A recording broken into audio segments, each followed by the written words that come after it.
If you recall this, this slide that we looked at this morning, kind of the anatomy of an LLM application, sort of, you can think of this in three parts, right? Like there's the part, what the user actually experiences, like the question and answer that they get, the document that they put in to be summarized. Then there's the application itself, and that application is composed of different pieces. The instructions, which are created via prompt engineering, like we talked about right before the last break. Those instructions pull in external information, which is passed to a model to produce the final output. And then there's the improvement system, which is like what you, the model developer or the system developer, will use to try to improve the instructions, external information, and the model itself. So we talked about the instructions piece kind of right before the break, and the next thing we'll talk about is how to actually pull in external information, how to give the model access to the information that it needs to solve the problem that you want to solve. And really this is going to be in two pieces. There's going to be a first piece, like the longer piece is going to be focused on kind of the core concepts to understand. And the reason why I think it's important to cover the core concepts here is because I think there's a lot of confusion around how to pull in information to models. And I think like a lot of the discourse I see on the internet is like, oh, it's, I use vector similarity search to give the model access to external information. And I think the reality is like, that's one small piece of what you need to do in order to do this effectively.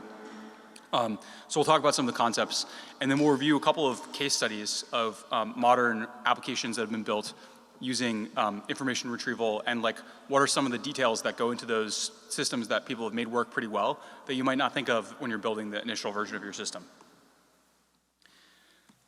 So kind of framing here is like, there's a lot that language models don't know, right? So if you ask a language model, who is the current president of the United States, even a simple question like that, doesn't know the answer. So base LLMs are good at a lot of things. They're good at language understanding, they're good at following instructions, they can do basic reasoning, they can understand code really well. But what they don't have built into their weights, like what they need help with, is up-to-date knowledge about the world, knowledge of specific data that you or your organization cares about, or ways of interacting with the world. And so how do you give models this information? Well, baseline way, like the way that you should think about this working under the hood is you just, if you imagine dumping all the information into a prompt. And so what this would look like is if I'm interacting with ChatGPT, I would say like, we're gonna have a chat and here's some up-to-date information you can use to answer the questions. And I could just copy and paste that information into the prompt. And so if I ask the same question, who is the current president of the United States, the model is able to answer it because I gave it the answer as part of the context window. So maybe not so surprising. I told it what the answer is going to be, so it was able to answer it. And so context is the way to give LLMs unique up-to-date information, but the context window only fits a limited amount of information, right? Like I can't drop all of the latest information in the world into this chat window. I can drop a few things in there, but not everything. So one question you might have is like, how much information can you fit into the context window? So the context length of language models is growing exponentially. Back in the days of GPT-3, back in the prehistoric era, we were using this model called GPT-3. Context windows were like 2,000 tokens long, which is really small. And then when GPT-4 was announced earlier this year, it was a huge deal that these models had 32,000 tokens of context. And now models with more than 100,000 tokens of context are available. So the context lengths are growing really fast. Now, how much information is actually contained in those lengths of context windows? Well, if you have, so you can think of like 50 tokens, it's roughly 50 words. And so that's about the length of a sentence. 500 tokens, which is the amount of context window that the original GPT-1 had, that's about 4 paragraphs or so of writing. So it's still pretty small. Then if you keep increasing the size of the context window, if you increase to 4,000 tokens, which was the amount of the number of tokens that you had in the original GPT 3.5, that's roughly the amount of tokens that would be contained in like a long article, a New Yorker article, let's say. And then if you increase to 32,000 tokens, the number of tokens in kind of the latest and greatest GPT-4 models up until last week, that's roughly a college thesis, like a short, like a very short book's worth of writing. And then, if we scale up by another factor of 8, you'd have, 256,000 tokens, which is around the average length of a novel. If you scale up by another factor of 8 or so, and you get to 2 million tokens, that's about 7,500 emails, which is around like 1 year's worth of emails for like a super productive office worker. If you scale up by another factor of 8 after that, so around, or another factor of 4 after that, so around 8 million tokens, then that's about 30 seconds worth of the stream of all tweets on the internet. And then if you scale up by another factor above that, then it's, and you get to around 65 million tokens, then that's around 500 megabytes of text data. And so, if you think about like how much data is 500 megabytes worth of text, well, it's a lot of text, but for context, a single node for Elasticsearch, which is the most commonly used open source search tool, can store up to around 50 gigabytes. So even though context windows are growing exponentially, we're still not going to get to a point anytime soon where you can fit everything into the context window. And even if you could, that wouldn't be very efficient, because the more context, the model has to process every token in its context. And so that is going to cost you a lot more money when you essentially pay per token. And not to mention the issue that I mentioned earlier, where like models tend to forget information if they're provided with too much context. So no matter what, you're going to have to do what we're going to be talking about today, which is how to make the most of a limited context window by augmenting the language model with additional tools that can call on to pull in the information that it needs to solve the problem it's trying to solve.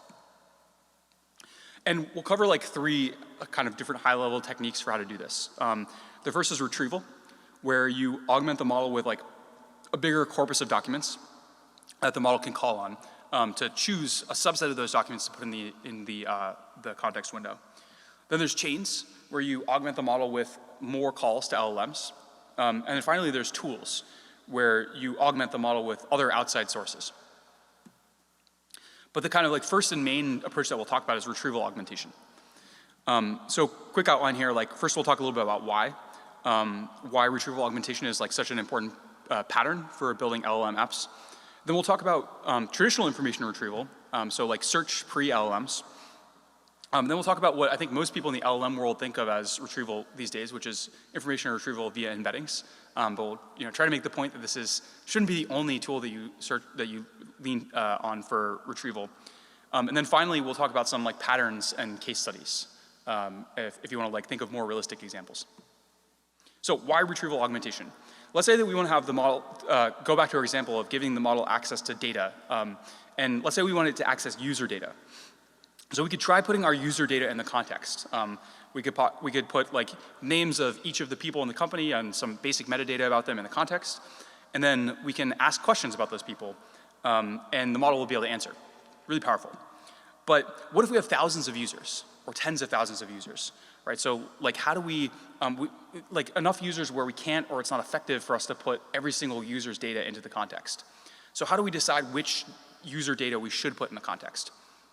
And the first thing you could try to do is you could just use rules to figure out which users should go in. And so you can imagine different heuristics you could use to decide that. You could look at the most recent users, for example. Maybe you could try to find users that are mentioned in the query, and you could insert those users into the context. Maybe like other heuristics, like which users have been viewed the most or recently or are most active, could also be interesting heuristics for how to put user data into the context. And so this is a baseline for how you can just like make these decisions. And oftentimes like these heuristics are pretty commonly used in practice, like not these specific ones, but the idea of using heuristics to filter the information that goes in the context.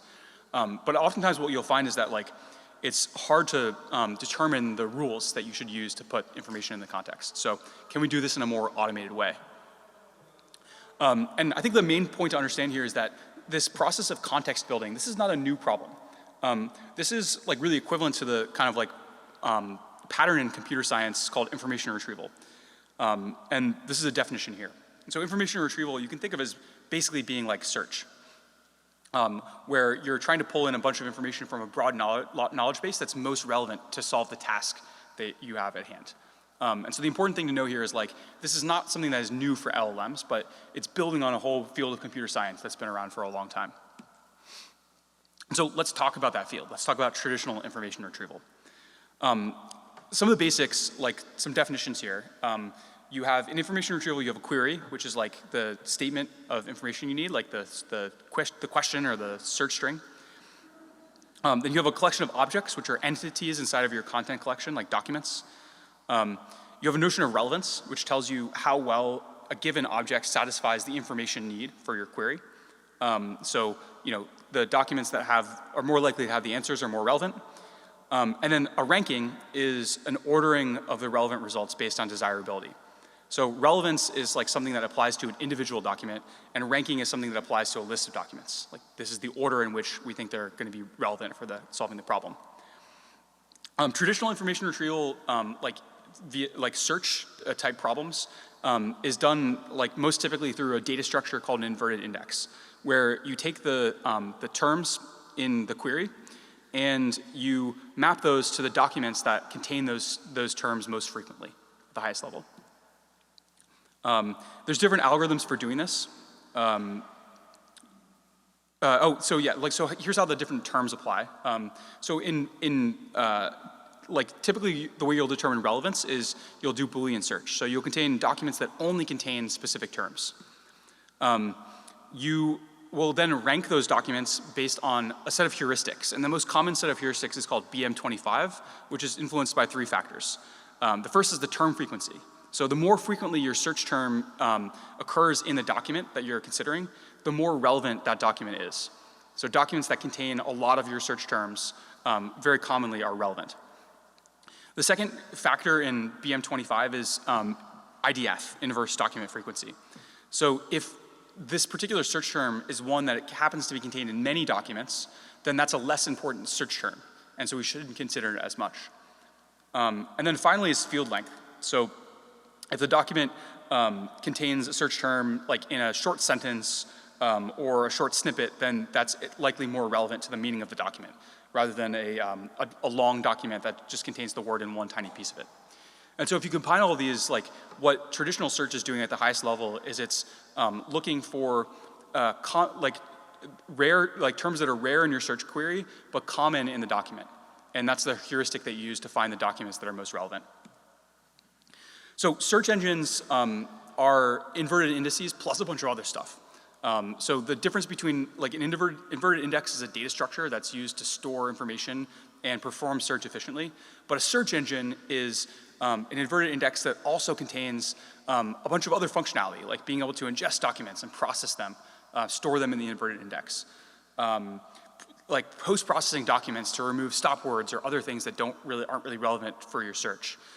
Transaction handling, like adding and deleting documents, and then scaling and like up via shards and all this other functionality on top of just the data structure itself. And this will become relevant when we talk a little bit about vector search, because I think this analogy is kind of missing in some of how people think about vector similarity search. So traditional search is like important to understand, and it's still very useful in the world of building context for LLMs, but it's also highly limited. So it only models like very simple relationship between your query and your documents. So it's modeling like simple word frequencies. What it doesn't capture is semantic information about like what does the query mean, or what are equivalent terms that might be relevant to look for. It doesn't capture information about correlation between different terms in the query and the documents. And so if you search for something ambiguous, like, or something where some of the words are ambiguous, like what is the top hand in bridge, we as humans know semantically we're referring to a card game. But a traditional search algorithm might return documents about the Golden Gate Bridge, or bridge financing, or something like that. So traditional search is useful but limited. And so a lot of like what the field has been sort of narrowing in on as a pattern for doing search to provide documents to LLMs is thinking about like, okay, how can we use AI to make search better? And so this is like a symbiotic relationship where we are using search to help our AI systems by providing them the right up-to-date information to solve the problem that users want to solve. But then we're also taking the techniques, these like AI techniques, these large language model techniques, and using them to come up with better representations of the data, better than this like traditional search BM25 or TF-IDF process to improve the quality of search itself. So there's this like wonderful kind of symbiosis happening right now between these two fields. So let's talk a little bit about how like AI-powered search, which is mostly like retrieval via embeddings. So the first thing I want to talk about is like what is an embedding and like how do you understand what this thing is? So an embedding is an abstract, dense, compact, fixed-sized, and usually learned representation of data. What does that mean? It's abstract in the sense that it's just a vector of numbers that represents this data point. The representation itself doesn't have meaning to people. It's dense in the sense that it's not just like pointing at individual sort of features of the data that are present or not present, but it's representing the different characteristics of the data as a set of numbers that where each term has like some value to it. It's fixed size, meaning that like every document in your corpus will be represented by a vector of the same length. And it's usually learned in that like, it doesn't necessarily have to be learned, but for most practical uses of embeddings, this is itself an LLM that's producing this resulting embedding. So there's a lot of misconceptions about embeddings, many of which I like from this article that's linked at the bottom. But some things that people kind of confuse for embeddings are like sometimes people think embeddings are just one modality of data, or that you have to produce an embedding in a certain way, like it has to be an early layer of a neural network, or that the embeddings like have to use a specific type of layer or a specific type of learning technique. Embeddings are a very general concept, but they're applied in more specific ways. So why do we use embeddings? The reason why embeddings are valuable is because vectors are like a compact universal representation of data. So you could have like a bunch of different types of data, 443 byte document, a 3.4 megabyte image, a 4.1 megabyte audio file, or even like a 1 gigabyte video. And all those things, totally different types of data that are represented on disk in very different ways, could be represented by embeddings of the same length. And so that makes comparison between them very easy. So what makes a good embedding? Again, the purpose of embedding is often to do comparison between different objects. So in ML, like many things, the utility of an embedding is ultimately how useful is it for the task that you're trying to do with it. So if you're trying to like do search, or if you're trying to solve a problem for your users, a good embedding is one that solves that problem. But since embeddings are often used for comparison, there's other like properties of embeddings that are often useful. Like things that are similar should be close together in embedding space. The distance between the embeddings should be small. Things that are far apart, like things that are very different, they should have a large distance in embedding space. And another property that people often desire is like the ability to do vector math. So the ability to I'll come back to that one in a second because I think I have a slide on it. So utility for the downstream task. This is often how like embeddings are measured. If you look at an embedding benchmark, is like, hey, let's apply this embedding to a bunch of different tasks and see which tasks it performs well on and which ones not. These benchmarks can be helpful, but ultimately like what you really care about is performance on your task. And so that's what you should benchmark on if you can. Close things should be close and far things far. Like I think I described this, but if you have related concepts in your documents, like coffee and tea, then those embeddings, the distance between those embeddings should be small, but opposite concepts or unrelated concepts should be far away. And then the idea of vector math is this idea that like it might be a desirable property of your embeddings if you have like two properties that have similar relationships. Like the difference between man and woman and the difference between king and queen is a similar type of relationship, then you might want to be able to do math in embedding space, where if you take like woman minus man, and then you add that to king, you should be able to get queen. So the idea that like these fixed relationships, these common relationships are represented mathematically in the embedding space. Now, I would say like a lot of times if you read papers about embeddings, they'll point to this vector math as being like, oh, our embedding is good because you can do vector math. I don't actually think you should care that much about vector math. Like it's just a nice to have property, but at the end of the day, if your embedding works well for your task, then who cares if you can like add or subtract things in embedding space. I won't really describe this in detail, but like the OG embedding was word2vec, which is worth like kind of reading about if you want to like go a little bit deeper and build more intuition about what embeddings are and what they can do. But it's maybe not that important to understand for like modern ML. Solid baseline embedding, like one that if you are looking for something that you can just grab off the shelf, open source, and use really easily, it's cheap to run, are called sentence transformers. Widely available, like you can just go download this from Hugging Face, and it works decently well. So this is often a good starting point for a task. OpenAI embeddings are also a good like general option. These are like near state of the art. They're not the best embeddings, but they're pretty good, and they're very fast and like extremely cheap. You can embed like massive amounts of data for like single-digit dollars. It's pretty wild. And then state-of-the-art embedding models. I'm actually not sure if this is still state-of-the-art, but as of a few months ago, there's this model called Instructor.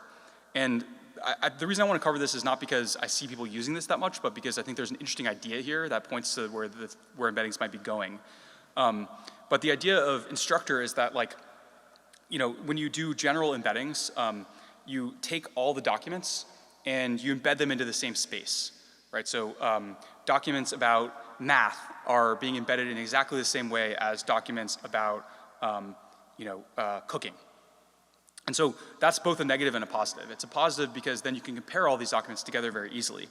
But it's also a negative because it means that like the single embedding space has to do all of the work of representing all the documents. The idea of Instructor is that if you take the raw text and you first stick a description in front of it before you embed it, then the model is able to use the description, like use the task as a way to differentiate the embeddings. And so at test time, like when you're working on a new task, you can prepend the description to that task, and then the model will be able to produce like a distinct set of embeddings that is only relevant to that task. So it's able to use that representation more effectively, and often it can achieve higher results. And so I think that like the interesting idea that this points to is that like eventually you might be able to prompt your embedding models. So to like to describe to your embedding models what kinds of things you want to be similar. Like I want, I really care about like documents about X. And so you might be able to give that context to models in order to help them understand what they should be paying attention to in the documents before they embed them.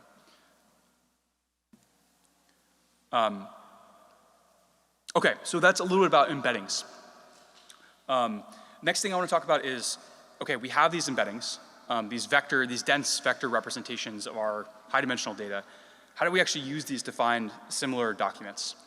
And so we're going to come back to this notion of relevance in information retrieval, and we're going to talk about how relevance is applied in the embedding world to create kind of the equivalent of these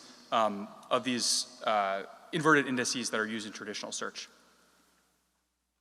So the way relevance works, like the way that you would find a relevant object in the embedding world is you take the object that you want to find relevant things to, you run it through your embedding model. That produces an embedding, so a vector, which is called your query embedding.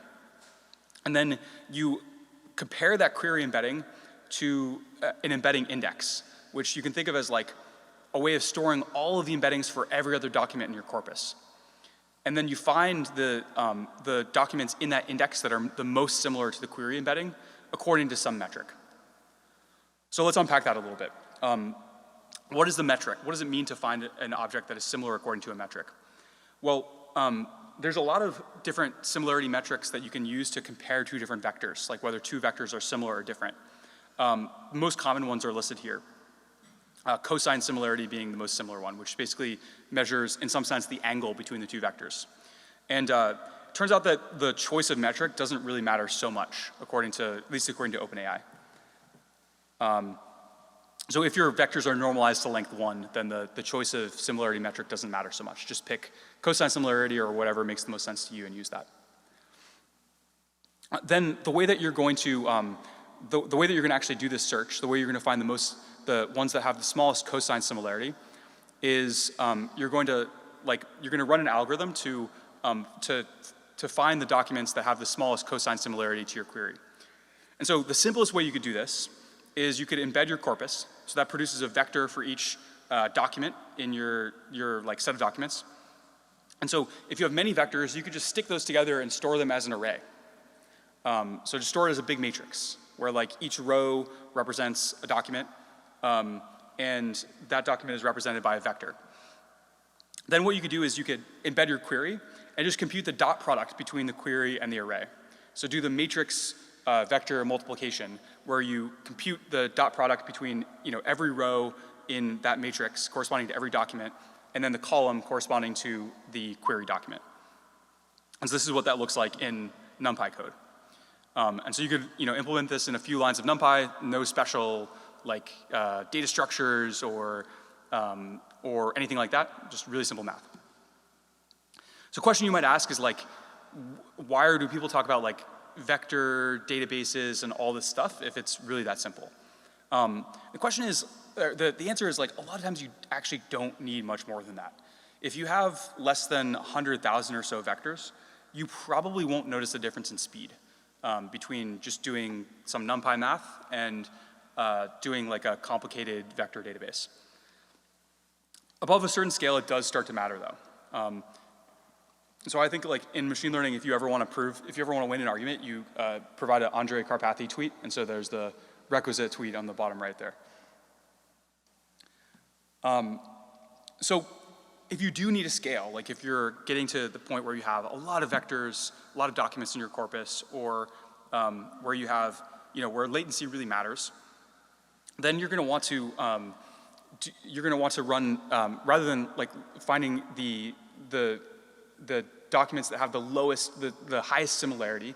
You're going to instead find the documents that have the approximate highest similarity. And the way to do that is via an embedding index. So embedding indices are data structures that let us perform nearest neighbor search in an approximate way very quickly. And there's many different types of these indices available that make different trade-offs between how fast they are, how scalable they are, and how accurate the results are. So there's a bunch of different approximate nearest neighbor algorithms that are common. These are 4 of them. I won't really describe the details here because I don't think you really need to know this. But if you're interested in learning more about them, there's a great article from Pinecone that kind of has good visual descriptions of how each of these algorithms work, and it's pretty interesting, from a if you're computer science nerd perspective. So I'll skip through these. There's also, if you want to really get into the weeds of performance for these different indices, there's a great resource of benchmarks on approximate nearest neighbor algorithms that you can just find on GitHub. And so if you want to understand the trade-offs between the different algorithms and the different implementations of those algorithms at the index level, then I would recommend this resource. So I think there's kind of 4 approximate nearest neighbor index tools that I've used and recommend checking out if you need an ANN index. So maybe the most commonly used one is Facebook's AI similarity search, which is great because it has tons of different algorithm implementations and it supports both CPU and GPU.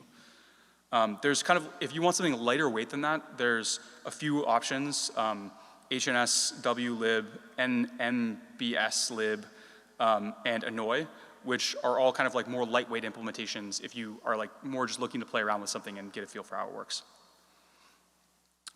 So, okay, we talked about a lot of different technical details, or at least hand-wavy technical details about approximate nearest neighbor indices.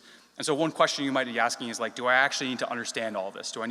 Should I go look at these different algorithms and the trade-off between them? I would say no, probably not really worth understanding in much detail unless you're interested in it. If you are prototyping something, you actually probably don't really need to think about this much at all. You can just use NumPy if you want to. And if you want to use an embedding index, probably any of them will do. And then when you actually get to the point where you're productionizing, then the index is not really the important choice that you have to make. The important choice that you have to make is the information retrieval system, which includes the index, but also a lot more than that. And so usually you'll make a choice about the information retrieval system, not about the index itself. If you must choose, like if you find yourself in a position where you actually want to use an index, like an embedding index, and you have to choose one, then I think FACE plus the HNSW algorithm is a good starting point. So let's come back to this question of what is the distinction between the embedding index and the information retrieval system. So just like we talked about limitations of traditional inverted indices for traditional search, ANN indices have a similar set of limitations. So ANN indices, like if you think about FACE and HNSW lib and things like that, these are just data structures. They're just ways of storing data that make approximate nearest neighbor search efficient.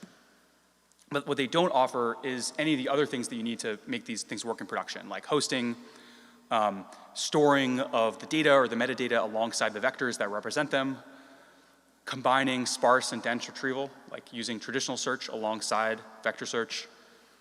They don't manage the embedding functions themselves. They don't provide vertical or horizontal scaling. They're just data structures stored on disk. And so beyond prototyping, you're probably going to want to choose an information retrieval system or a database that supports more of these. And when I say a database, I mean, in many cases, literally a database. And so the dream of, are we advancing here? There we go. So how you would like this to work, and sort of how it works in like the OpenAI assistance example that I showed you earlier is like, you would imagine that you just dump in a bunch of data, and that data could be text, it could be images, videos, audio, whatever, and you'd run a query, and then you'd get the most relevant data back. So that would be the magic version of this. It's like, dump in data, ask a question, get the best information back. The reality is there's a lot of challenges to making this work efficiently. So just dumping in data seems easy, but in reality, there's challenges around like, just data infrastructure stuff, right? Like how do you do this? How do you support doing this with a lot of documents at scale? How do you make it reliable? How do you avoid losing information? And there's also a more like kind of nuanced and technical challenge, or nuanced and challenge that you might actually find yourself needing to solve around splitting documents and managing the embeddings themselves. So when you embed a document, the embedding function itself has a context window size, just like the model, just like the LLM does. For most embedding models, that context window is shorter than for modern LLMs. And so if you have long documents in your corpus, then you probably can't just like pass those long documents into an embedding function. You need to split the document up into smaller chunks and pass each of those chunks into the embedding function. And it turns out the way that you do that chunking has a big effect on the performance of the overall system. Then you might think like running a query is a pretty simple thing to do here, but actually defining query language, defining the acceptable queries is hard. And then finally, getting the most relevant data back. It turns out that to do this reliably, it involves a lot more steps than just finding the most similar documents and returning those. Usually there's pre and post processing that's applied as well. So we talked about database stuff like scale and reliability as a limitation. We talked about managing the embedding as a limitation. So how do we choose which embedding function we should use for different data types? What happens if we change the embedding function? Like OpenAI releases a new embedding model. How do we update all the embeddings for our previous, that are stored in our index? We talked about document splitting, like where the document is too long to fit in the context window. And we talked about the query language, right? So, just finding the most similar documents is easy to describe, but what if you want to filter on other metadata? Or what if you don't have a query document in mind? You just have, a more abstract request. And then finally, we talked about the search algorithm itself. So, like, for example, if you have long documents and you split those into chunks, and you look for the nearest neighbors, then maybe all those chunks come from the same document. Is that good? Is that bad? It depends, right? Like maybe that's okay. Maybe that's the most relevant document, and so you want all the information to be from that document. But maybe that's actually a false positive, and so like it might be better to have a more diverse set of chunks returned so that the model can have access to more different ways of solving the problem. So so dealing with like the structure of the data, the relationship between the different data that's embedded is another thing that people spend a lot of time thinking about. So the good thing is, people are excited about AI, and so people are excited about databases for AI. Investors are excited about databases for AI. And so there's a bunch of different tools like managed embedding databases that you can try or that you can look at to try to incorporate into your use case. And so here's like, I would say probably like the 5 most common ones that I see getting used. And these all have different trade-offs with one another. So if you are like looking for something really, really simple to get started with, or if you want to make a bet on a tool that is like potentially going to get a lot more popular in the future because it's maybe more AI native than these other tools, then Chroma is a decent bet. So Chroma incorporates like I would say maybe one of the main distinguishing features it has is that it incorporates a lot of the embedding stuff, like managing the embedding function into the database itself. It's not the only one that does that, but it's one of the ones that does it pretty well. The disadvantage of using it is that I think it's like a little bit more immature compared to the rest of the tools in this category. So this would really be for if you're prototyping or if you are making a longer term bet on an interesting piece of technology. Milvus is another commonly used one that has like some prominent users at large companies. And it's pretty established. And so if you're looking for something that is like works well for scale and you want to work with a company that has experience working with enterprises, I think Milvus is a decent choice. Pinecone is probably the most popular vector database today. I think the reason why is because it's the fastest and it's the easiest to get started with. So if you just want to like get started with something that's managed very quickly, Pinecone is a good way to do that. It's also, they've raised the most money. I think I didn't update this column, but I think they've raised more than 100 million now.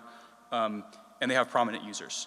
The disadvantage of Pinecone is that it's like not very full featured compared to other tools in the category. So it doesn't do anything to help you manage embeddings, and it really just does like similarity search. It doesn't help you with the more richer, like full featured search that a lot of these other databases do. So 2 tools that do help a lot with this more advanced querying, like if you want to combine traditional search and vector search, are Vespa and Weaviate. So Vespa was built at Yahoo. It's like a piece of technology that's been in development for like more than a decade now. It's extremely powerful, it's extremely fast, and it's highly battle tested. Yahoo just spun this out into a company a few weeks ago, so I expect to see this getting more popular over time. I think it's like maybe the disadvantage is it's pretty heavyweight and hard to use, but we'll see if the startup is able to solve that. And then Weaviate, I think, is a good middle ground between a powerful system like Vespa and an easy-to-use system like Pinecone. Weaviate has a lot more of the full featured functionality that something like Vespa has, but it was built by a startup, and it's very easy to use, get started with. And I think also has some prominent users, but I wasn't able to figure out which ones they are. So one thing to know about embedding databases is that you might not need one at all. One direction that this field might go is that the embedding, like the vector similarity search functionality, is getting baked into a lot of traditional databases. So if you use Elasticsearch, Postgres, Redis, most other kind of like commonly used databases today, you can now configure them to do approximate nearest neighbor search, just like inside of the database. And so the nice thing is that you get all the benefits of that those platforms already have. Transactions, ACID, wide availability, scalability, all those sorts of things, with reasonable performance for approximate nearest neighbors. The disadvantage of this is that, like, compared to a standalone database, the performance is quite bad. And these are not full-featured information retrieval systems, right? So they don't work for like the most complicated queries or the highest scale. But for you, they'll probably work. So recommendation here is, like, I think when you're ready to move on from prototyping, I honestly would recommend just starting with a database you're already using. Because it's easy, you already have it, and it's probably fine for your use case. If you don't have one of those databases set up and you want to just kind of move on to something quickly, then Pinecone is great for speed of setup. But eventually if you push the limits of this information retrieval system enough, like if you really have a need for accurate documents quickly, then you're gonna need to upgrade. And so I think you should consider why. Like if the reason why you need to upgrade is because you need more flexible queries, like just nearest neighbor is not enough, you need more advanced filtering, then Vespa or Weaviate are good choices. And if the reason why you're upgrading is ultimately because the queries are fine, but you need more scale and reliability, then Vespa and Milvus are good choices to consider. So let me pause there. Any questions about embeddings, nearest neighbor search, nearest neighbor indices, vector databases, information retrieval? Yeah. Go for it. I'll repeat the question.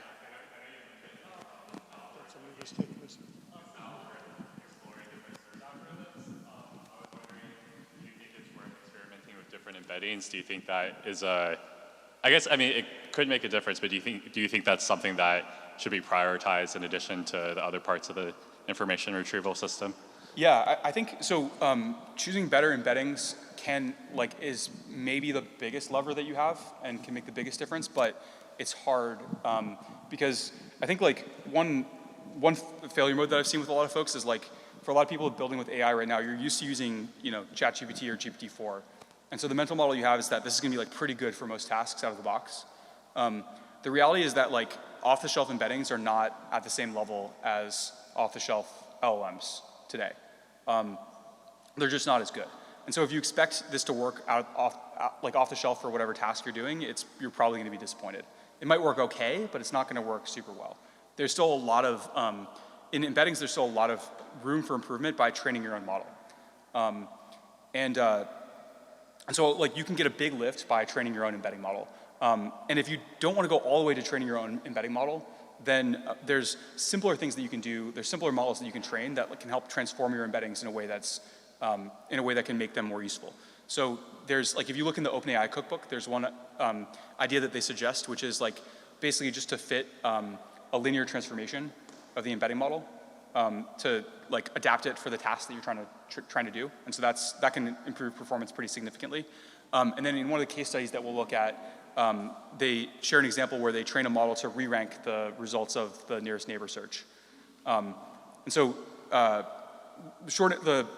short answer is like, yes, choosing better embeddings has a huge impact. Choosing better off-the-shelf embeddings probably won't have as big an impact as you want because there's still a lot of headroom in customizing embeddings. You can go full customize, like fully train your own embedding model for your use case. It's slow and expensive, like training models always is. Or you can go halfway, which is you can train like adapter models to adapt the embeddings to whatever task you're trying to solve. And I think that's kind of like where most people land in practice. It's like use OpenAI embeddings and then transform them to be slightly more suited for your task. And I guess like actually just one more thing on that. The intuition for why off-the-shelf embedding models are not very good is because since like OpenAI doesn't know the task that you're trying to solve, or whoever developed the model doesn't know the task that you're trying to solve when they train the embeddings, the model is just trying to like, it's looking at like tons of different data and it's trying to cluster things based on overall similarity of the documents. And so depending on your task, similar and different might mean very different things.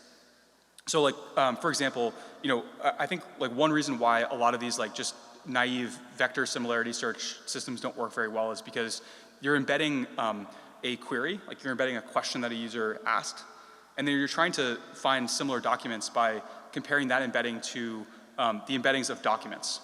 And so documents and queries are very, very different types of data, right? Like documents are long, they've got lots of information, they have structure like paragraphs, beginning, middle, and end. Queries are short, they're just a few words sometimes, they might not contain very much information. And so for a general embedding model that hasn't been trained to consider the difference between queries and documents, the query and the query part of embedding space and the document part of embedding space are very far apart from each other. And so if you think about like, if you imagine on a whiteboard, you've got like your queries here and you've got your documents here. And so compared to any query, all the documents are pretty far away. And relatively speaking, they're all pretty close to each other. And so that means that, like, yes, the more relevant documents still are probably closer, but you're using like a very small part, you're using like very small differences between those embedding distances to try to distinguish large difference in relevancy of the documents. And that means that you any noise in the embedding function is like magnified because all the documents are like about the same distance apart, even though there's some that are much more relevant.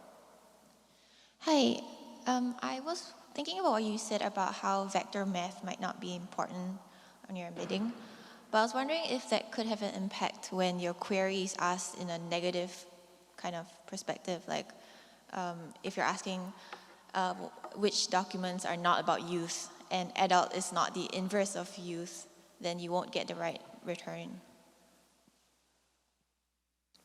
Yeah, I think if you have like a negative in your query, it's probably not going to be like none of the techniques we've talked about would return. Well, I guess the question is like, what does relevant mean, right? Like if you're trying to find documents that are not about something, then saying like, give me documents that are not about this is probably not going to work very well, unless you have some post-processing of the documents that are returned.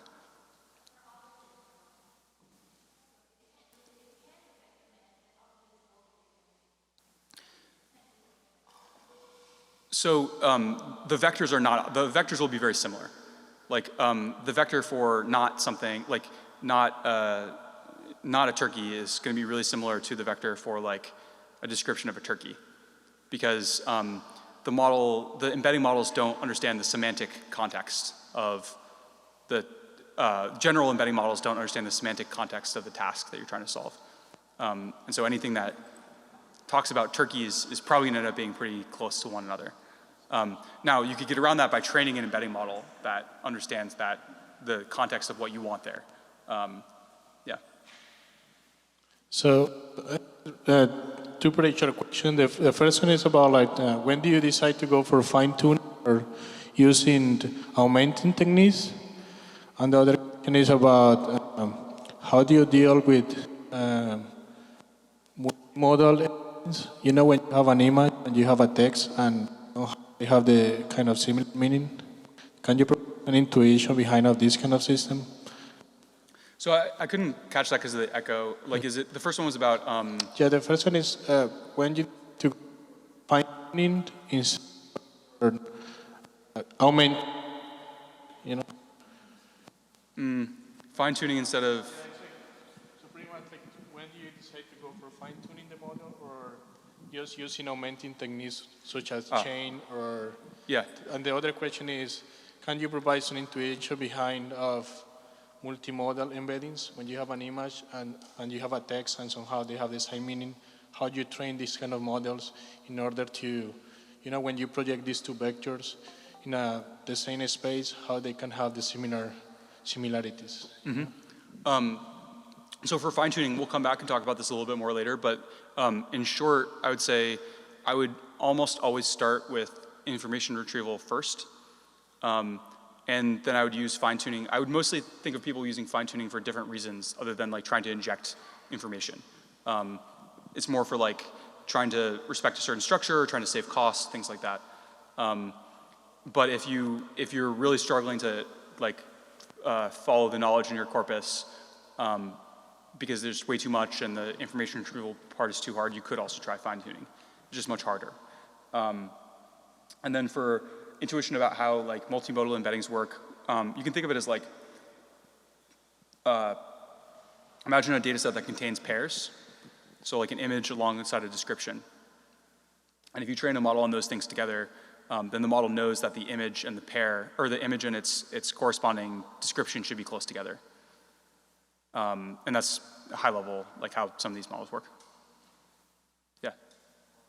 So it's like the embeddings are very important for the retrieval aspects, right?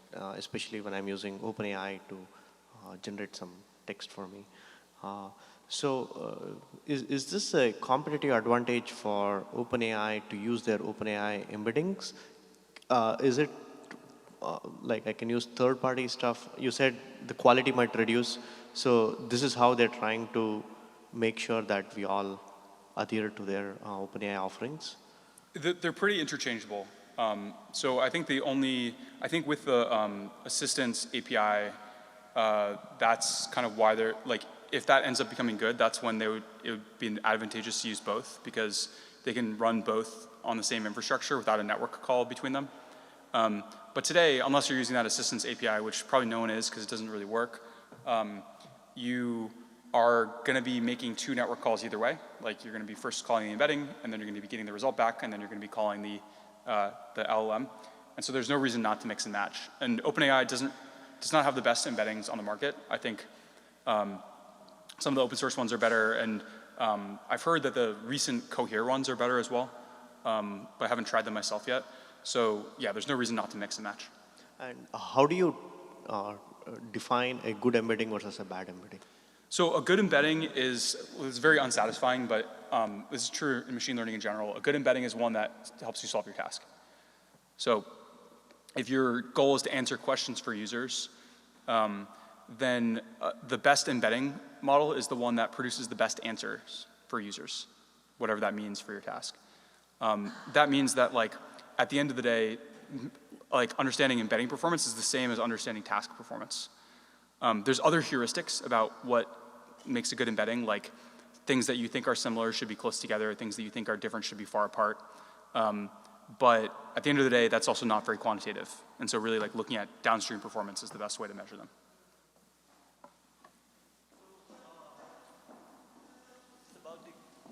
The question is about practice. So OpenAI itself was suggesting to use embeddings as an alternate to fine-tuning. So I wanted to get your response on that. Is it a good practice or not? And then the second question to that is the purpose of embedding to get responses only within the embedded content, or is it also broader to the base LLM to which we are embedding?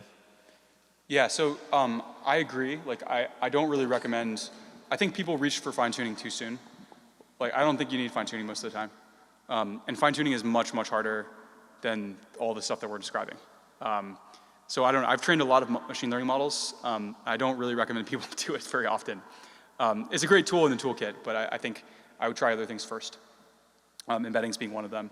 And then embeddings are usually used to, like when you have a corpus of documents and you don't have room to put all of them in the LLM at the same time, to help choose the most relevant ones to put into the LLM. And so it's typically used when you have like an external body of knowledge that you're trying to search over. So you mentioned that the fundamental problem is that the space of the query, the embedding space, is different from the embedding space where the actual documents live. Doesn't it make embeddings basically not suitable for this retrieval augmenting? So it does not make embeddings not suitable for retrieval augmentation because embeddings and documents and queries do not have to be far apart in embedding space. And so for companies that put a lot of research and effort into this, they design embedding models where they're trained in such a way that the queries and documents are close together. What it does mean is that most off-the-shelf embeddings that were trained without information retrieval in mind are limited in how useful they will be for information retrieval without additional post-processing. But pragmatically, they still have some value. It's just that they're not like, you don't get perfect results out of the box.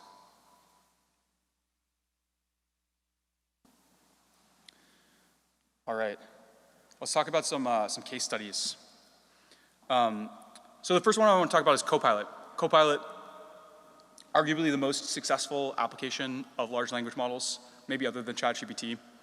Certainly the one I've used the most, or maybe the second most. So for Copilot, and again, like for those who are not familiar with it, Copilot is like a agent that sits alongside your coding in VS Code IDE, and it makes suggestions for you for code that you might be trying to write. So how do they pull the relevant documents into the Copilot? So they use a combination of retrieval, post-processing, and ranking. Retrieval is, they use mostly heuristics, like they look at the most recently accessed documents in your VS Code system. And they limit that to the same programming language that you're currently programming in. So if I'm programming in Python, it pulls the 20 Python files I've looked at the most recently. Then it post-processes those documents. So it takes my current cursor position in the IDE, and it looks at things like what comes before the cursor and what comes after the cursor.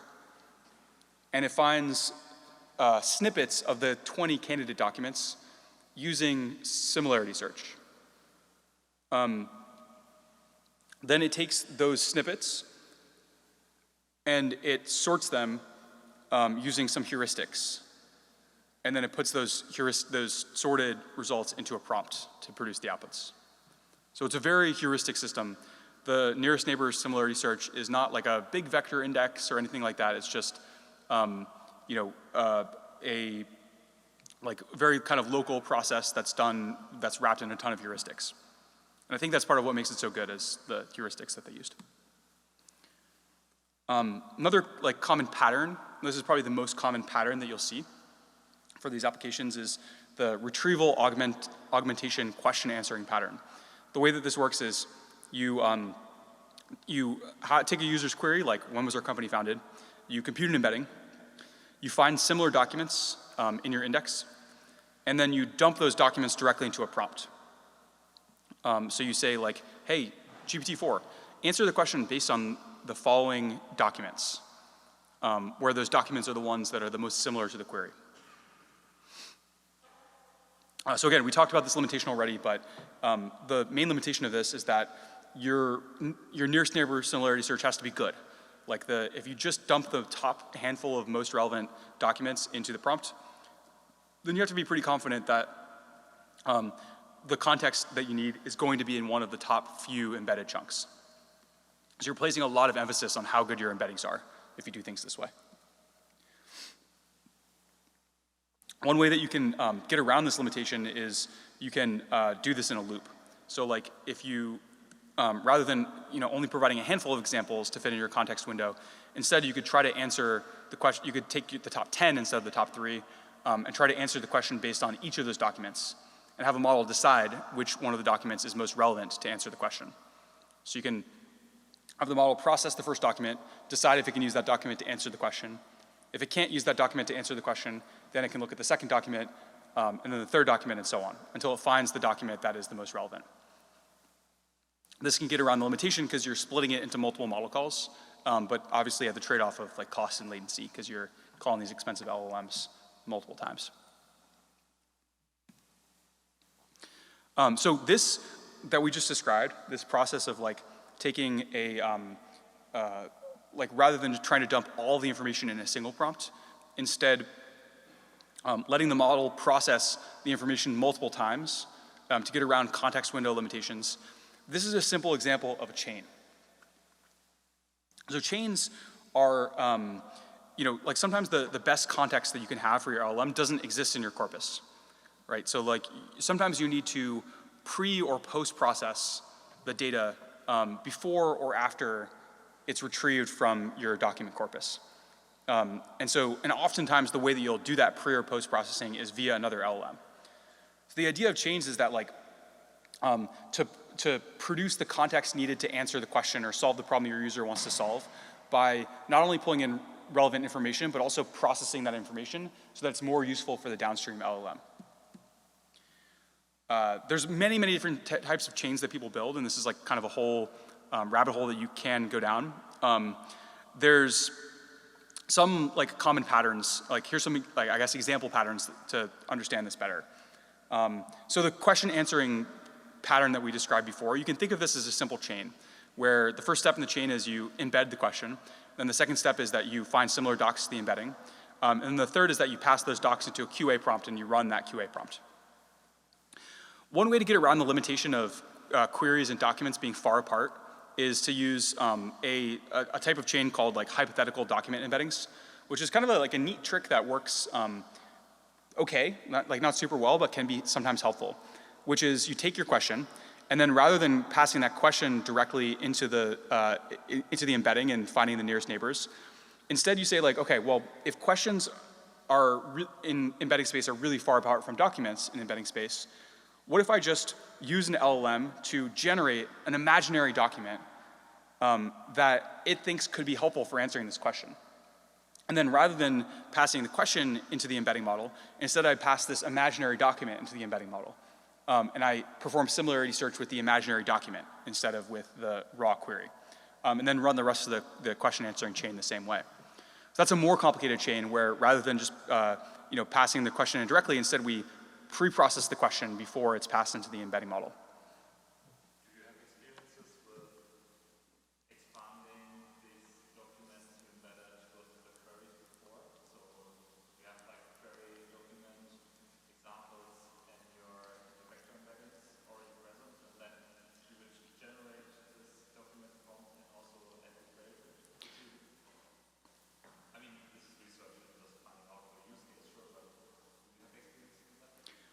So typically, the way I'll see people do that, so the question is around can you just, if you have examples of questions in relevant documents, can you use those questions in relevant documents to build better embeddings?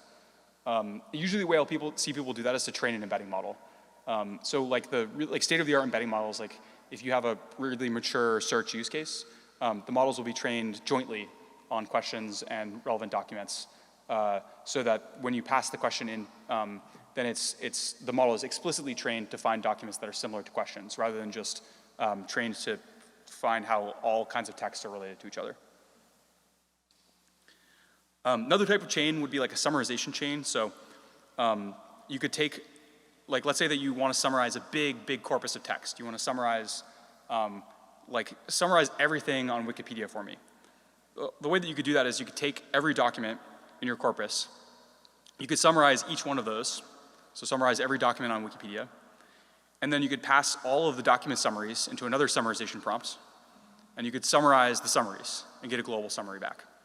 So again, this is like a chain that is getting around a context window limitation of a model because you're just, you're breaking the task down to different parts, each of which fit in the context window.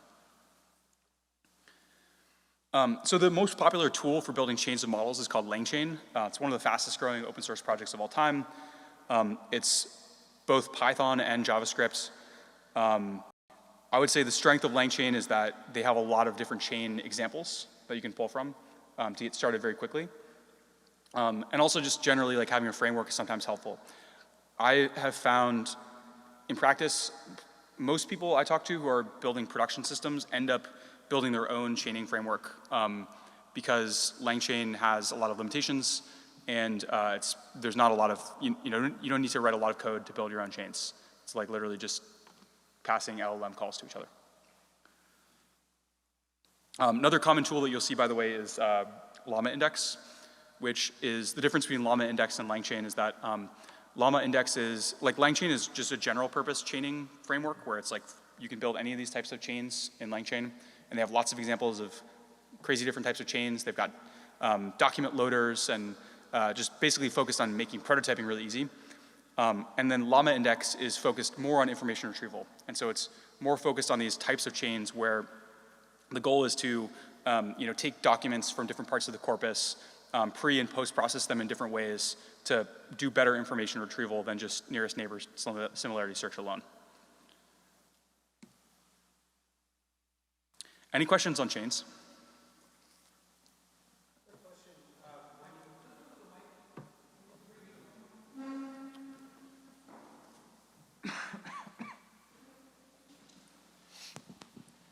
When you chain and you're doing summaries of summaries of summaries, how well does that work? It can work surprisingly well, yeah. I mean, all these things have limitations, right?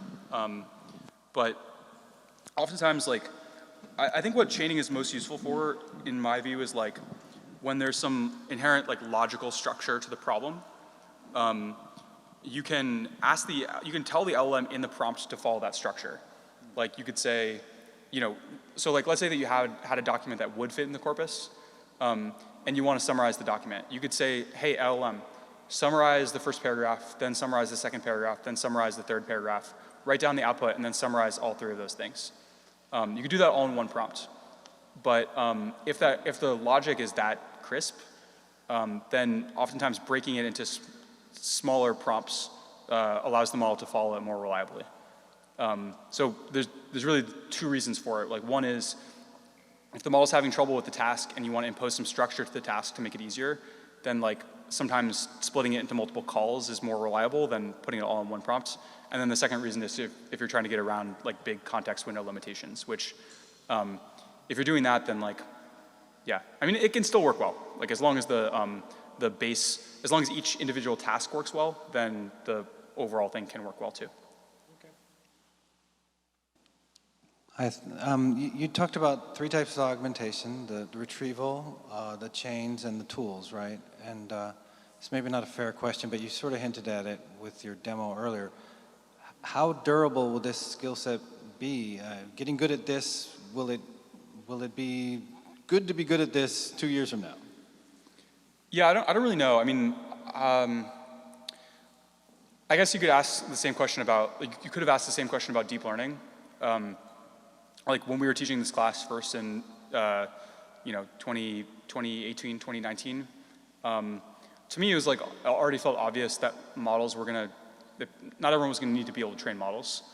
And so you could argue that like, yeah, learning how to train models really well in 2019 was not a good skill to learn.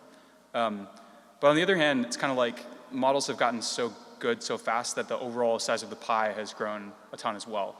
And so if you got really good at training models in 2018, like you're probably doing pretty well for your career.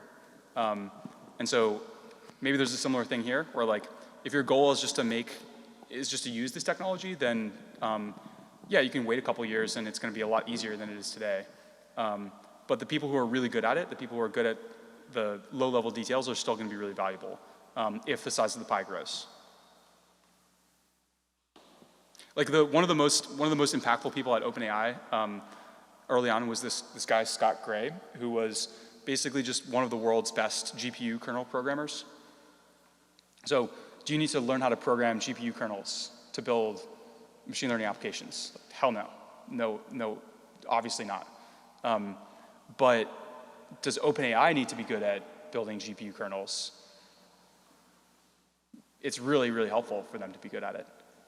And so there's not a lot of people in the world who are good at it, and so the people who are good at it are really valuable. So for my own understanding,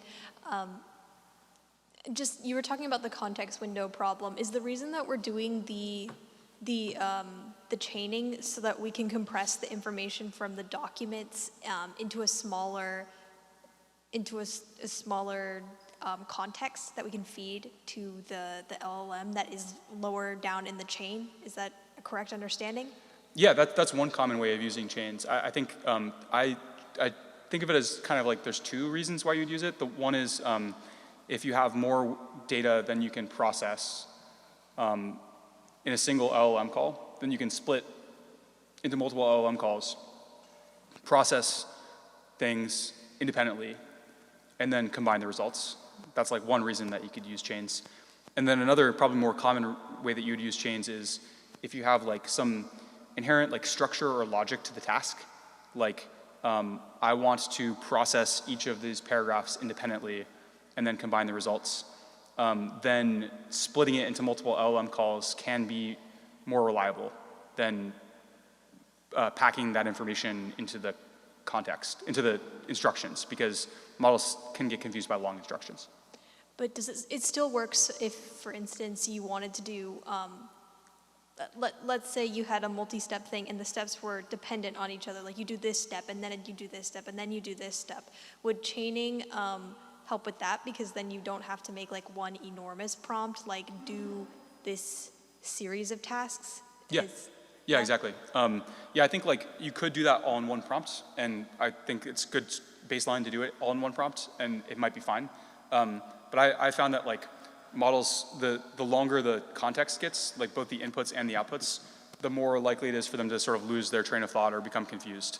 And so if you're working on a task where like there's many steps, or there's a really specific set of rules that the model has to follow to do all the steps, and you find it starting to get confused of like, oh, you told it do step A, B, C, and then B, C, A, and this complicated set of things, and you find it getting lost, then why not just embed that logic directly, like write that logic directly in code, and then have the model just understand what it needs to understand to do the simpler task. I have a question about productionizing.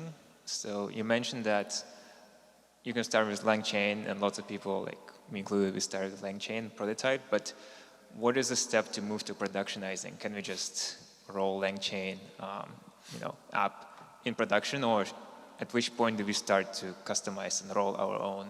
Yeah, I think it's like highly individualized to different organizations. People do roll LangChain into production. I've seen people do that too. I think it's, what I've observed is that like at a certain point, so the strength of LangChain is breadth. Like there's lots of document loaders built in, there's lots of chains built in. The strength is not so much depth. Like they don't necessarily have the best prompt for your use case or the best chain for your use case. And so what I find is that like the path that most people go down is like exploration first, like, oh, let's try lots of different chains for our use case, or maybe even try lots of different use cases because we don't know what's going to be most helpful for our company yet. And then when they narrow down on one, then a lot more of what they're spending time doing is iterating on the prompt or the chain, trying to improve performance, like both task performance as well as like system performance. And then oftentimes what folks do at that point is they'll end up just kind of rewriting their chain just in code because they find that like LangChain's abstractions start to get in the way, or just because they don't, like 90% of it is not that useful for them, and so they want to simplify. But not everyone does that, yeah. Hi, I had a question. I think it might be something you're going to talk more about later, but you did mention, and it's just something that's been happening, that context windows have been getting really large. And I think it's kind of misleading because, if you put more context into a prompt, it's not necessarily going to perform that well. And so I wonder if you're aware of any research or just general heuristics in terms of, like when thinking about passing context into a prompt, what's a good amount to not, or what's sort of overdoing it to the point where you're not going to get good results beyond just testing yourself? Yeah. Yeah, I think, well, the punchline is like, testing yourself is like the way, like machine learning is inherently empirical. Like people don't always know why things work, or don't always have like the best mental models for what's going to work and what doesn't work. And at the end of the day, the way that really great machine learning folks work on problems is that they are like ruthlessly focused on measurement. Like they set up benchmarks for themselves. They spend a lot of time looking at data. They try a lot of different things. They're not, and they're more like the best machine learning researchers I worked with. It's more like they had a high throughput of trying things than they necessarily had more accurate ideas. And I think the challenge with answering that question in general is that it depends a lot on what's in the data. And what task you're trying to do with it. So I've found that like models, if you're doing something like summarization, models do a pretty good job at summarizing long documents. Like you can fill up the context window and have the model summarize it, and most of the time it'll do reasonably well. But then for things that involve like nuanced understanding and comparison of the details of the document, that's when they tend to struggle more. So if you have a long set of instructions, the model will sometimes forget about one of the earlier instructions. Or if two instructions are like, not even contradictory, but like could be read in opposite ways, then the model will not always have a good nuanced way of distinguishing between them. Or if you're asking a model to answer a question based on a document and there's multiple facts in the document that are relevant to understanding the question, then sometimes the model will miss one of the facts and just focus on the other ones, those types of things. Yeah. But measurement is the way to answer it ultimately. All right, let's talk a little bit about tools. So I think like the point of the lecture so far has basically been how to build your own search engine. So one question you might have is like, why should we build our own search engine? Why can't we just use Google? And you can. So there's a chain that I would call the I'm feeling lucky chain, where you take a question, then you search Google for the answer to the question, you take the top result, you pass the top result to a summarization prompt, and then you return the summary. And so the key insight here is like, another way to give LLMs access to the outside world rather than maintaining a corpus of documents and indexing that corpus of documents and building a search engine yourself is just to give the LLM access to tools that already exist to interact with the outside world. And so you can actually just let the model use other APIs and do things that way. So there's some papers that like kind of initially push this idea forward. I think one of the earliest ones was based on BERT, like a very old, small language model, which was called giving BERT a calculator, where what they would do is they would like they gave BERT the ability to call a calculator instead of trying to do math itself. And they found that it was able to do math much better, much as you might expect, than LLM doing math on its own. One of the kind of like more ambitious applications of this is WebGPT, which is a browser-based question answering approach from OpenAI, much of which has been built into their like browsing plugin now. And then I think like one of the papers that first got people really excited about this idea in a general way was a paper called Tool-Assisted Language Models, where they kind of provided a general framework for like giving a model tools, letting it call those tools, and pass the result back into the model.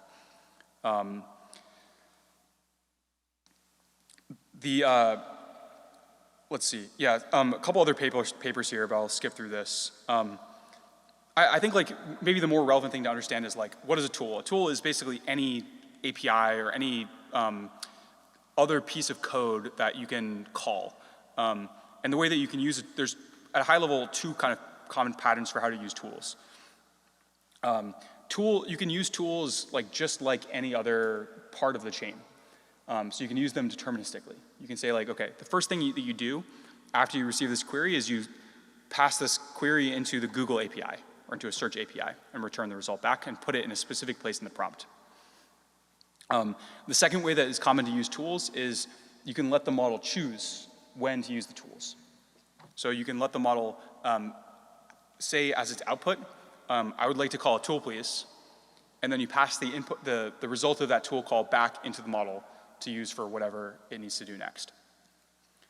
And so I'd say probably the most successful example of that second pattern is OpenAI plugins or ChatGPT plugins or like OpenAI function calls. The way that these work is you just provide a spec of the API that the model is going to call. That spec needs to contain a description. The description is a prompt. It's a natural language description of what this tool is going to be used for. The model uses this API spec in 2 ways. The first is it takes that description, it passes that description as a system message to the model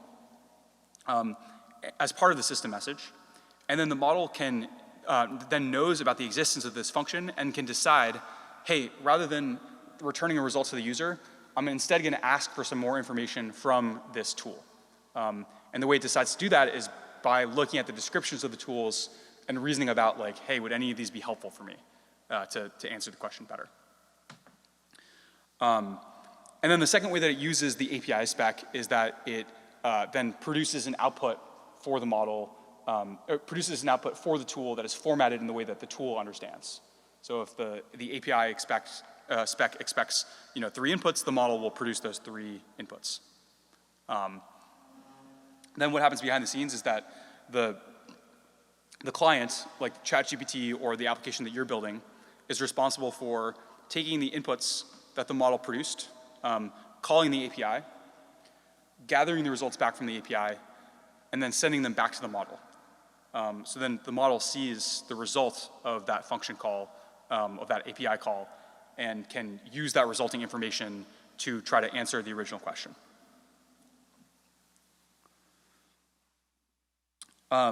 Any questions on function calling? Yeah.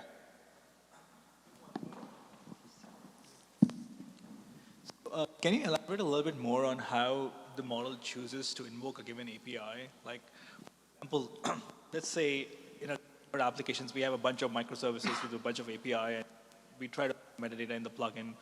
But how do we train the model saying that, hey, if there's a question regarding billing or something, use the API from the service. If it's from some other service, like call some other API. Like, how can you like train it to expand on that? Yeah.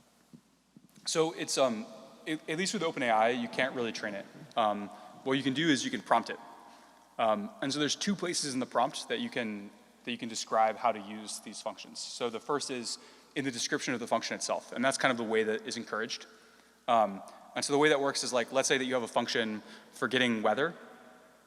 You might write a description that says like, this is a function that will return the weather at a given location. And then let's say that you have a function that's, returns the current time. You might describe it as like, this returns the current time as of right now.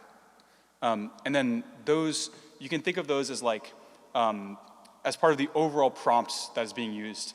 The part of that prompt is a description of all the tools that the model has access to. Those descriptions come from this API spec, and they're the descriptions I just chose. And so then when the model is like reading through those instructions, it knows it's trained to think about whether it should use, whether it might be able to answer the question better by calling one of the tools, given the descriptions that you provided of the tools. You can also help with this process by like putting some information in the prompt itself. Like in the prompt that I showed earlier for question answering, I said like, hey, always use this information retrieval prompt.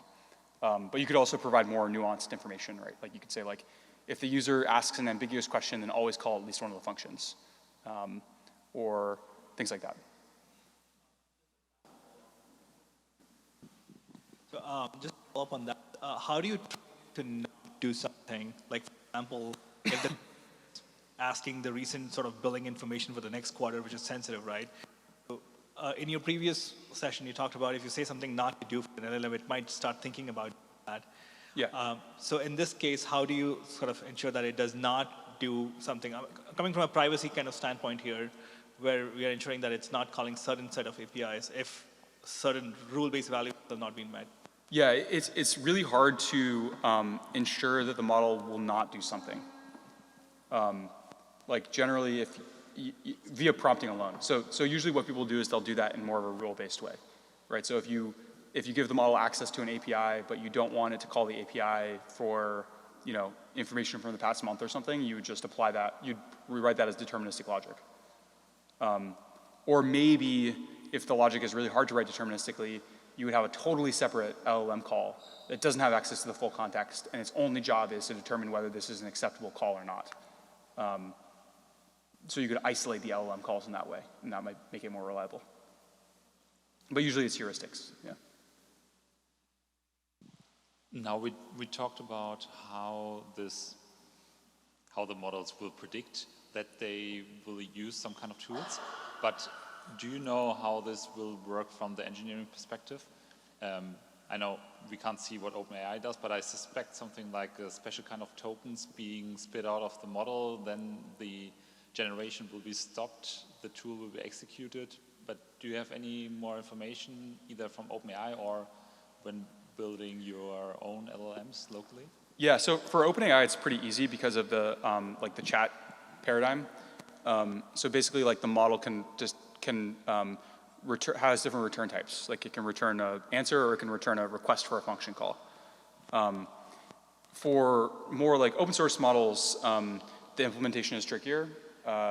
Like if you just literally have a transformer, like a next token predictor, and so usually what you'll use is like stop tokens. So you'll have like certain tokens that the model is supposed to output when it wants to call a function, and then you'll deterministically look at the stream of outputs. You'll look for that specific sequence of tokens. When you see that sequence of tokens, you'll stop generating outputs. You'll instead call the function. You'll append that to the context, and you'll pass the whole context back into the model to keep generating. So for like retrieval augmentation, how do you take the call that for a particular query, the answer is in the documents or whether it is about like the previous responses itself? Like for example, like if I'm writing a chatbot for relevant documents and I ask, summarize the response that you gave above, or like, related to the context of the session versus like from the documents, like how do you decide in those cases, or how do you like build around this? Yeah, so these techniques are complementary. They're not mutually exclusive. So a common pattern for retrieval augmentation for question answering is just deterministic. It's like no matter what the user types in, I'm going to search first and then take the documents, and I'm going to deterministically just dump those documents into the context and then respond to the user. But that's not the only way that you could do this. The other way that you can do this is you could, and what I think makes a lot more sense for more of a conversational agent, is you could give the model access to the retrieval system as a function. And so then the model makes the determination for whether it needs to run a search in order to answer the question or not. That's sort of the paradigm that OpenAI is pushing.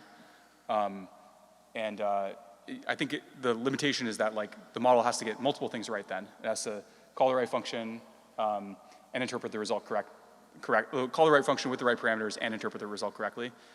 Whereas if it's deterministic, you can have more things that you know are supposed to work. But the advantage of it is exactly what we described, right? Like if you have a complicated behavior, it can be hard to write the rules. And so you can just let the model decide.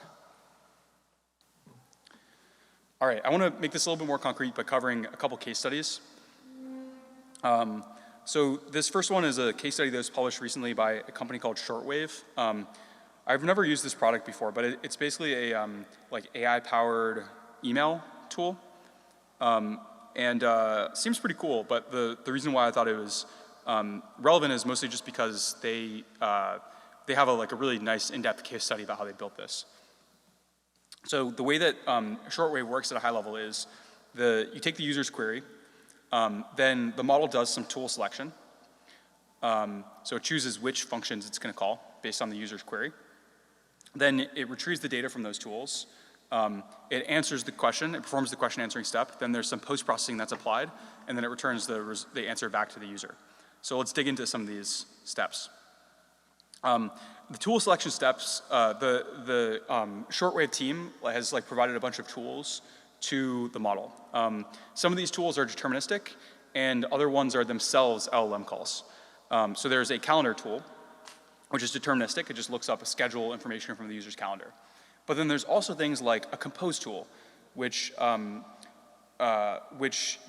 takes runs through a prompt to actually compose an email, or a summarize tool, which augments the current context with specific instructions to provide a good summary.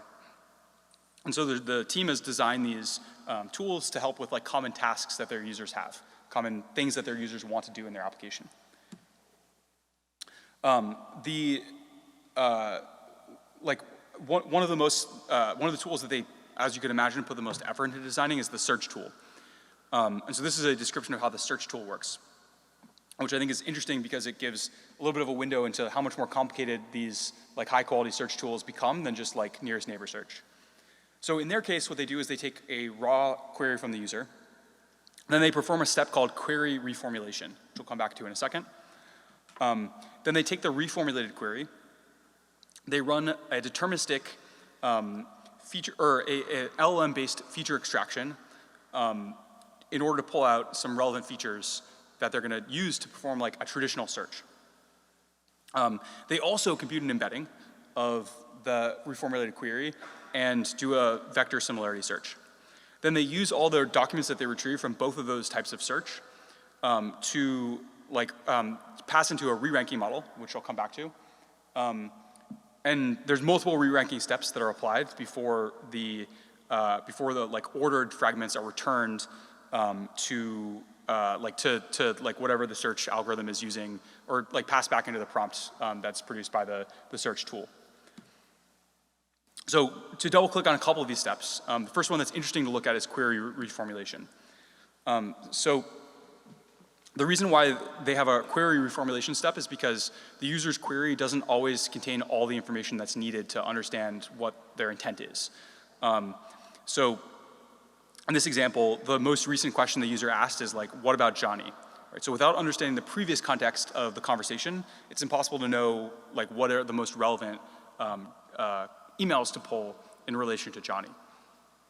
But if you understand the previous context, then you understand that it's about Johnny's flight to Phoenix. And that allows you to reformulate the query to when does Johnny land in Phoenix in order to pull documents that are relevant to answering the intended question that the user meant to ask. So that's the query reformulation step, the first step before they actually do the search. For the search itself, there's a combination of a vector nearest neighbor search as well as a heuristic-based search. So they take the reformulated query and they extract a bunch of features from it. So they extract a recency bias, how much they want to prefer recent answers.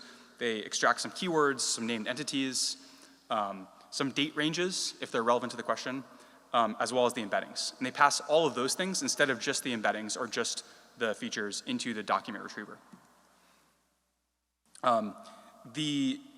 So that's kind of like a high level of their search process, right? So it's a customized search engine that uses both heuristics extracted from the documents that they know are helpful for answering the types of questions they want to answer, as well as kind of the raw embeddings that they can use for just like pure semantic similarity.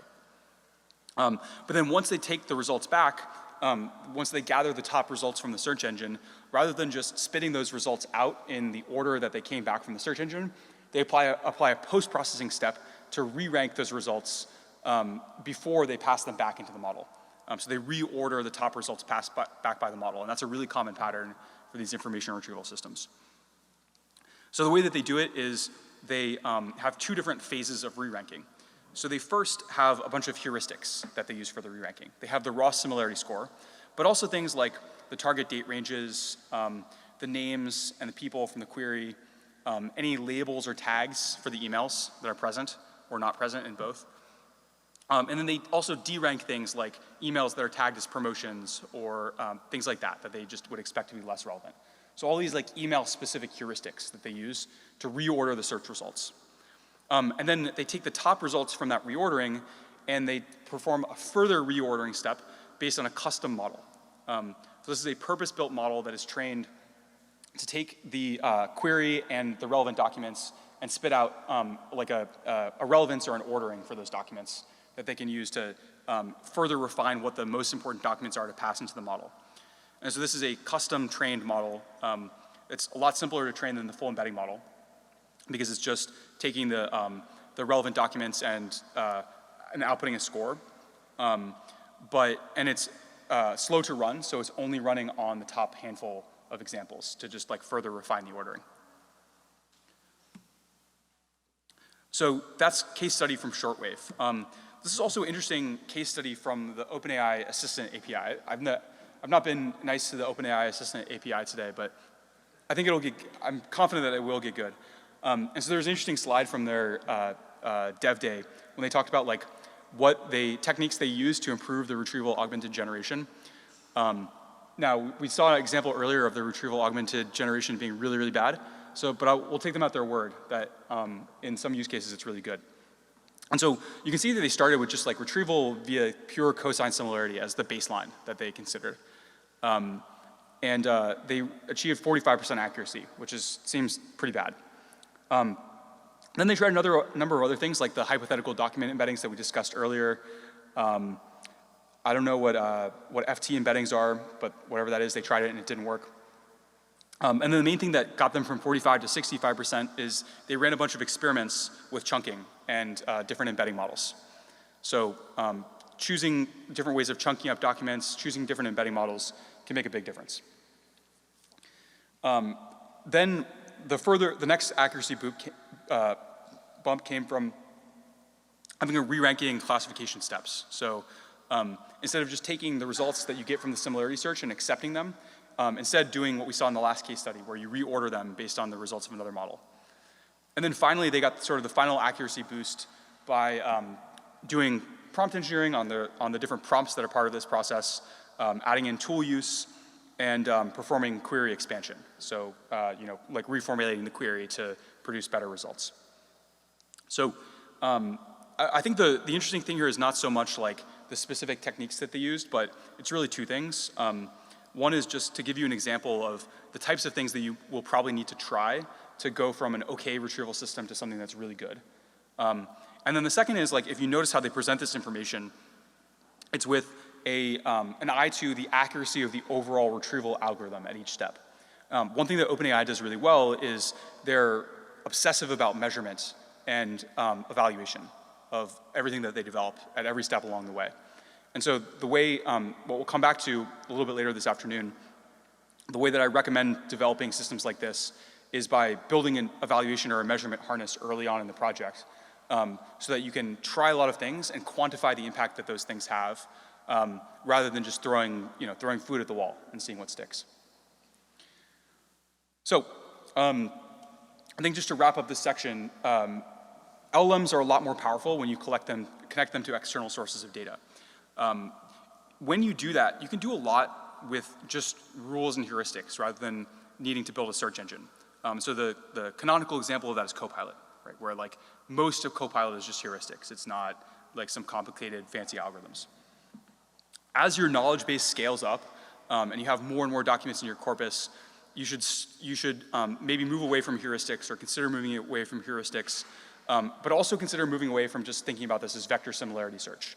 And instead you should start thinking about this as an information retrieval system that consists of vector similarity search, but also other techniques like re-ranking, heuristic search, and some of the other things that we looked at in the different case studies.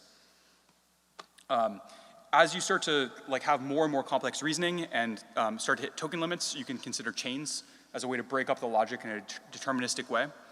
And then finally, if you want to have access to a much broader body of knowledge and use existing information access patterns rather than building your own, you can use tools or function calls as a way to give the model access to a wider set of information. So a couple other resources I'll point to in the slides to go to learn more. And yeah, let's take a, call it 20-minute break.